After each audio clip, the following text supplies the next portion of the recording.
یا صاحب الزمان یا وارث قرآن۔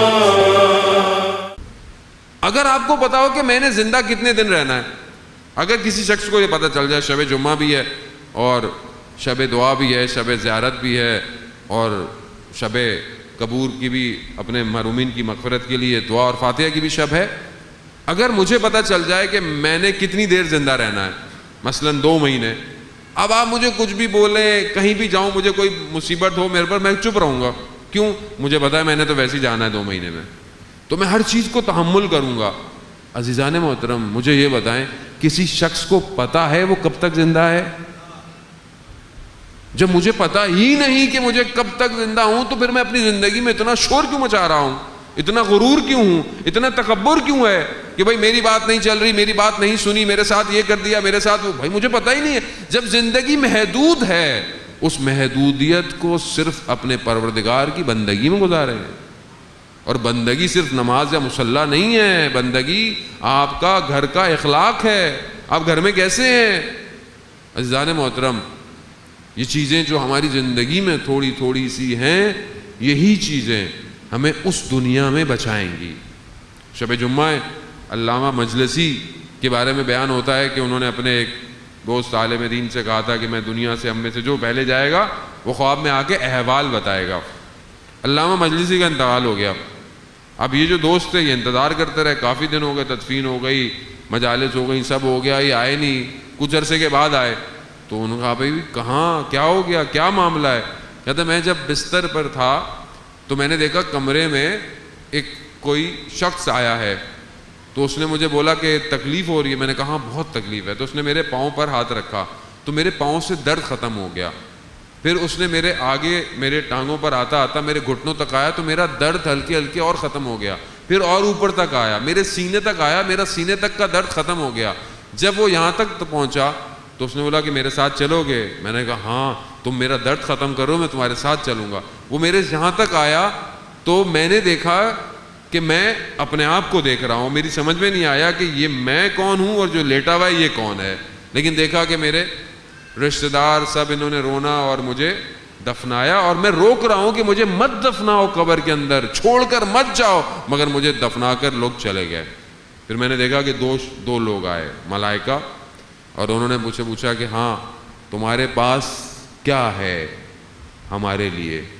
تو میں نے کہا کہ میں درس دیتا تھا، میں نے 110 جلد بہار الانوار لکھا ہے۔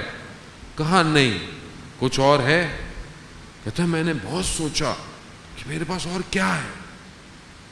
تو کہتا مجھے ایک دن یاد آیا کہ میں نے رستے میں جا رہا تھا خیابان کوچے میں، تو ایک شخص مار رہا تھا، تو میں نے اسے کہا کہ اس کو مت مارو۔ کیوں مار رہے ہو؟ کہا کہ اس نے میرے پیسے دینے ہیں۔ تو آگے والے شخص نے کہا کہ میں نے اس کو، تم دے کیوں نہیں؟ کہا میرے پاس ہے نہیں۔ تو کہتا ہے چھوڑ دو تمہیں دے دے گا۔ کہتا ہے نہیں میں نہیں چھوڑوں گا جب تک یہ نہ دے۔ تو کہتا ہے میں نے کہا کہ اچھا تم اس کو چھوڑ دو، اس کے بجائے اس کے جو پیسے ہیں میں تمہیں دیتا ہوں۔ کہتا ہے وہ جو میں نے کام کیا تھا میں نے ان کو بتایا کہ ہاں ایک یہ کام کیا۔ کہتا ہے ٹھیک ہے ہمارے لیے یہی کافی ہے۔ یہ کہہ کر وہ چلے گا۔ عزیزان محترم، ہمیں نہیں پتا، اور یہ جو ہمارے معاملات ہیں عبادت کے، سجدوں کے، یہ تبھی قبول ہیں جب خالق کی مخلوق راضی ہو۔ مخلوق کو کتنا راضی رکھا ہوا ہے ہم نے، میرا لین دین، میرے معاملے، میرا اٹھنا بیٹھنا، کہ ایسا تو نہیں ہے کہ میرے وجود سے کسی کو تکلیف پہنچتی ہو؟ نہیں۔ ایک شخص نجف ہی کا تھا، اس پیسے دیے تھے، جیسے ہمارے ہاں بھی لوگ قرض الاسنا قرضہ دیتے ہیں، لیکن سامنے والے نے پیسے دینا انکار کر دیا۔ ہمارے ہاں بھی ہے، ہمارے ہاں تو یہ کہتے ہیں کہ بھائی پیسے جب تک آپ کے ہاتھ میں آپ کے ہیں، کسی کو دے دیے تو بخدا حافظ۔ یہ کتنی غلط بات ہے۔ یعنی آپ خود سوچیں کہ مسلمان معاشرے میں یہ بات ہے۔ میں جب بھی آتا ہوں اکثر لوگ بڑی شکایتیں کر رہے ہوتے ہیں باقی ممالک میں، یار ہم مومن سمجھ کے، اپنا بھائی سمجھ کے ہم نے مدد کی تھی مگر پیسہ واپس ہی نہیں آ کے دے رہا۔ یہ غلط ہے۔ تو وہ شخص نے بھی دیے تھے، پیسے واپس ہی نہیں آئے، پیسے اچھے خاصے تھے۔ تو کسی نے کہا کہ فلاں عالم کے پاس جائیں، وہ شاید آپ کی مدد کریں۔ وہ عالم دین کے پاس گئے، ان سے کہا کہ میرے یہ پیسے ہیں۔ تو ان کا اچھا تم فلاں دن درس پہ آنا، وہ شخص جس نے تمہارے پیسے دینے وہ بھی درس پہ آتا ہے، تو میں اس میں کچھ بیان کروں گا۔ اب وہ سب جب آ گئے تو انہوں نے واقعہ بیان کیا عالم دین نے اپنا، کہ میری دکان تھی اور ایک دن یہودی کچھ لینے آیا، تو میں نے اس کو جب پیسے واپس دیے تو کچھ کم سے دھرم تھے جو نہیں تھے میرے پاس، تو میں نہیں دے پایا، مگر اس یہودی نے بولا نہیں میں تو دھرم لے کے جاؤں گا. تو میں نے کہا میرے پاس ابھی نہیں ہے. کہا نہیں ہے مگر مجھے چاہیے. خیر میں کہا بعد میں دیں گے. بات آئی گئی ہو گئی، وہ یہودی مر گیا، اس کا انتقال ہو گیا، میں بھی بھول گیا. کہتے میں رات کو سو رہا تھا، میں نے خواب میں دیکھا کہ مجھے فرشتے جنت کی طرف لے کے جا رہے ہیں. اب صراط سے جب گزرے تو ایک طرف جہنم ہے، گزرنے لگے تو اچانک سے وہی یہودی اس آگ میں سے باہر نکل آیا اور اس نے میرا راستہ روک دیا. اور اب میں گھبرا گیا، کہنے کہ میرے دھرم دو. میں نے کہا میں تمہارے دھرم یہاں کہاں سے دوں میں؟ کہا نہیں. میں نے بہت التماس کی کہ چھوڑ دو مجھے، جانے دو. میں نے ملائکہ کو کہا کہ بھائی اس کو ہٹاؤ. کہنا نہیں، یہ ہمارا جو دنیا کا تمہارے معاملات تھے تمہیں دنیا میں طے کر کے آنے تھے، ہم آگے نہیں لے کے جا. اب میں کھڑا ہوا ہوں، اب وہ چھوڑ ہی نہیں رہا یہودی. تو میں نے اس سے بہت کی کہ دیکھو ابھی مجھے جانے دو، کچھ کر لو. تو اس نے کہا میں ایک شرط پہ، یہ جو میری آگ میں جو جل رہی ہے انگلی، یہ میں تمہارے سینے پہ لگانا چاہتا ہوں. اب کوئی میرے پاس کہتے ہیں چارہ نہیں تھا. میں نے کہا اچھا لگا لو. کہا اس نے اس انگلی کو جب میرے سینے پہ پیوست کیا تو اس کی شدت نے میرے سینے کو جلا دیا اور اسی حالت میں اٹھ گیا.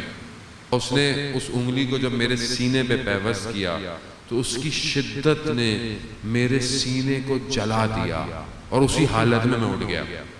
خواب دیکھ رہا تھا اور اس استاد نے اس مجمع کو اپنے پیراہن کھول کے دکھایا تو وہ داغ جلا ہوا تھا.